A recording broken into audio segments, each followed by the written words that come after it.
নমস্কার, অভিনব চৈতিস ব্লগে তোমাদের সবাইকে আবার একবার স্বাগত জানিয়ে আজকে আবার কিছু কথা নিয়ে হাজির হলাম। কি বলবো বুঝতে পারছি না। এত বছরের স্বাধীনতার পর স্বাধীনতা দিবসে আজকে নিজেদেরকে ভীষণ রকম পরাধীন বলে মনে হচ্ছে, ভীষণ রকম অসহায় বলে মনে হচ্ছে। পরিস্থিতি দিনকে দিন যেদিকে যাচ্ছে আরো জটিল হয়ে যাচ্ছে, আরো বেশি ভয়ঙ্কর হয়ে যাচ্ছে। জানি না এরপর এই রাজ্যকে ভালোবেসে নিজের মতো করে শান্তিতে থাকতে পারবো কিনা, বাঁচতে পারবো কিনা। গতকাল রাত্রিবেলা আমাদের সকল মেয়েরা যেভাবে প্রতিবাদ করতে দিকে দিকে চতুর্দিকে নেমে পড়েছিল, তাদের প্রতিবাদের ভাষা আজকে তীব্র জোরালো হয়ে উঠেছিল, কারণ তাদের প্রত্যেকের কোথাও গিয়ে দেয়ালে পিঠ ঠেকে গেছে।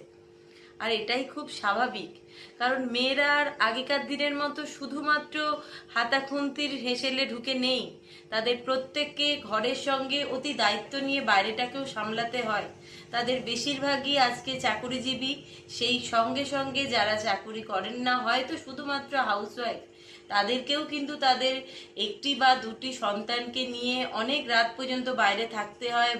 বাচ্চারা কোচিং ক্লাস করুক বা এক্সট্রা কিছু শিখুক, আঁকা হোক, ক্যারাটে হোক, নাচ হোক, গান হোক বা সেই সবের কোনো প্রোগ্রাম হোক, সেই সমস্ত নিয়ে মারাই কিন্তু বেশি বাচ্চাদের সঙ্গে দৌড়ায় বা বাচ্চাদের পেছনে তাদেরকেই বেশি টাইমটা দিতে হয়, আর তার জন্য রাত ভিড়ে হয়েই থাকে হয়। সেই ক্ষেত্রে দাঁড়িয়ে সেইখানে বাবা মা কিভাবে তার নিজেকে নিজে দায়িত্ব করে সামলে রেখে আবার তার সন্তানটিকে সুস্থভাবে ভালোভাবে সুরক্ষিত করে বাড়িতে এসে পৌঁছাবে, এটা তো আরো বড় চিন্তার বিষয়। সকলের কপালেই এই চিন্তায় একটা চওড়া ভাঁজ পড়ে যাচ্ছে। বলে হয়তো কাউকে বিশ্বাস করতে পারবো না। তোমরা যারা আমার ভিডিও ফলো করো তারা হয়তো দেখতে পাবে গত বেশ কয়েকদিন হয়ে গেছে আমার চ্যানেলে সেভাবে কোনো ভিডিও পোস্ট করতে পারছি না। অনেক ডেলি ব্লগের ভিডিও আমার চ্যানেলে রেডি করা, এডিট করা, তৈরি আছে, কিন্তু ভিডিওটা পোস্ট করব মন থেকে সত্যি সায় পাচ্ছি না। কারণ সবসময়তে দিনকে দিন পরিস্থিতি যেদিকে যাচ্ছে, ঘরের মধ্যে সেই নিয়ে আলোচনা, কথাবার্তা, চিন্তা ভাবনা লেগেই রয়েছে। আর সবসময়তেই একটা কথা মাথায় ঘুরছে, পরিস্থিতি আজ যেদিকে যাচ্ছে, যে রকম ভয়াবহ হয়ে উঠছে, আমরা রাজ্যবাসী কিভাবে নির্ভয় বাঁচতে পারবো? কে দেবে আমাদের সুরক্ষা? প্রশাসনের কথা তো কিছু বলবার জায়গা নেই, আর বলবোটা কোথায়, সেখানেও তো বড় ভয়। আজকে সরকারি হাসপাতালের মতো জায়গায় এই রকম বড় বড় ঘটনা ঘটে যাচ্ছে, সেখানে প্রশাসন নিজে ভীত হয়ে মেয়েদের বাথরুমে গিয়ে জায়গা নিচ্ছে। সেখানে আমরা সাধারণ মানুষরা কিছু বলবো, সেখানে আমাদের কি পরিস্থিতি হবে, সেটা তো আরো বেশি ভয়ের কারণ, চিন্তার কারণ। কারণ আমাদের ঘরেও স্বামী আছে, সন্তান আছে, তাদেরকেও লেখাপড়ার সূত্রে হোক, কর্মসূত্রে হোক বাইরে ঘুরতে হয়, যেতে হয়, বা আমাদেরও কাজকর্ম দরকারের জন্য বাইরে বেরোতে হয়।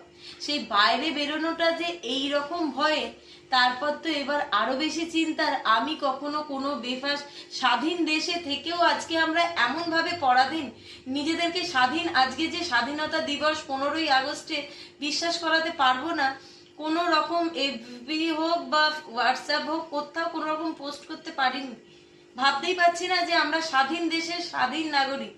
গত কয়েকদিন আগে হয়তো আমাদের সকলেরই জানা, বাংলাদেশে এই রকম বিশাল বড় ঘটনা ঘটে গেছে। সেখানে এত অসুবিধার পর, এত ঝামেলার পর তাদের দেশ থেকে মন্ত্রী দৌড়ে চলে এলেন, বিভিন্ন রকম পরিস্থিতি গেছে। সেখানে আমাদের ভারতবাসীদের মধ্যে অনেকেই বলে উঠেছে যে ভারতবর্ষ এমন একটা দেশ যাদেরকে দুবার, তিনবার, চারবার স্বাধীনতা লাগে না, স্বাধীন করতে লাগে না, তারা একবার স্বাধীনতাতেই যথেষ্ট। কিন্তু আজকের দিনে আমাদেরকেও ঘুরে দাঁড়িয়ে সেই কথাটাই বারবার চিন্তা করতে হচ্ছে, আদেও কি আমরা স্বাধীন? স্বাধীনতা সংগ্রামী যে সমস্ত বীর পুরুষরা তাদের রক্ত ঝরিয়ে কত কত হাজার দিন এত কষ্ট করে দেশটাকে স্বাধীন করে গেছিল, আজকে আমরা প্রত্যেকে 78তম স্বাধীনতা পেরিয়ে এলাম, কিন্তু তারপরেও আমরা আমাদের নিজেদেরকে স্বাধীন বলে মনে করতে পারছি না। নামে স্বাধীন অন্তত হলেও আমরা প্রত্যেকেই আজকে কোথাও গিয়ে সাংঘাতিক রকম পরাধীন। আমরা আমাদের রাজ্যে, আমাদের দেশে সঠিকভাবে দাঁড়িয়ে সঠিক কোনো বিচার পাই না, নিজেদের সঠিক মতামত জানাবার আমাদের ক্ষমতা নেই, উপায় নেই। সত্য কথা বলতে গেলে আমাদের একবার না 10 বার ভাবতে হয়। কিন্তু যারা প্রকৃত অর্থে সত্যি সত্যি অপরাধী, যারা সেই রকম ঘৃণ্যতম অপরাধ করে দিনের পর দিন বুক চওড়া করে ঘুরে বেড়াচ্ছে, তাদের মাথার উপর কি কোনো গডফাদারের ভাত নেই? এটা আমরা চিন্তা করতে পারি? মানে বলতে গেলে ভাবতে গেলে এরকম পরিস্থিতিতে দাঁড়াচ্ছে, কিছু আনতে হবে, কিছু নিতে হবে, বাইরে বেরোবো, আমি কিছু কথা বলেছি রেখেছি, সেটার জন্য কার মনে কি প্রভাব পড়েছে, সে এবার আমাদের কি ক্ষতি করবে, এখন ভীষণ রকম ভাবে এই চিন্তাগুলো মাথার মধ্যে ঘোরাফেরা করছে।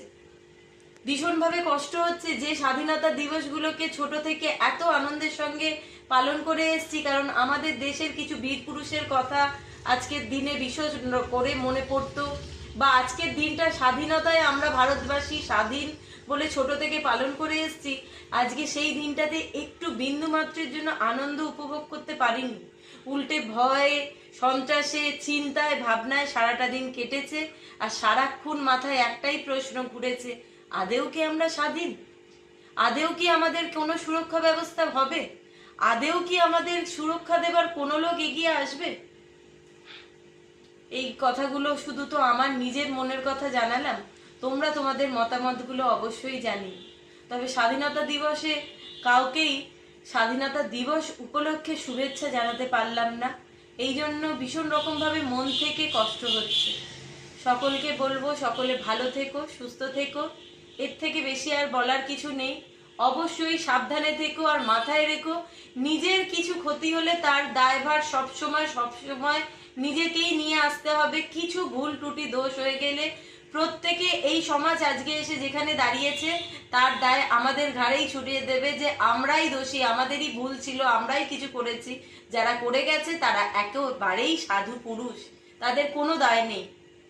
কিন্তু আমরা সারা রাজ্যবাসী বললে আজকে ভুল হবে, সারা দেশবাসী, মেয়েরা শুধু না, সেই সঙ্গে সমানভাবে কাঁধে কাঁধ মিলিয়ে যে সমস্ত পুরুষেরাও কালকে রাত্রিরে আমাদের সঙ্গে পথে নেমেছিলেন বা আমাদের সঙ্গে এই তীব্র প্রতিবাদে তাদের গলা মিলিয়ে লড়ে চলেছেন, তাদের প্রত্যেককে সবাই মিলে একটাই কথা চাই, যে প্রকৃত অর্থে কাউকে সোকল্ড দোষী হিসেবে সাজিয়ে তাকে ফাঁসির দড়িতে ঝোলাতে আমরা চাই না। যারা প্রকৃত অর্থে দোষী তাদের দৃষ্টান্তমূলক শাস্তি হোক। আজকে এইটুকুনই বললাম, সকলে ভালো থাকবে।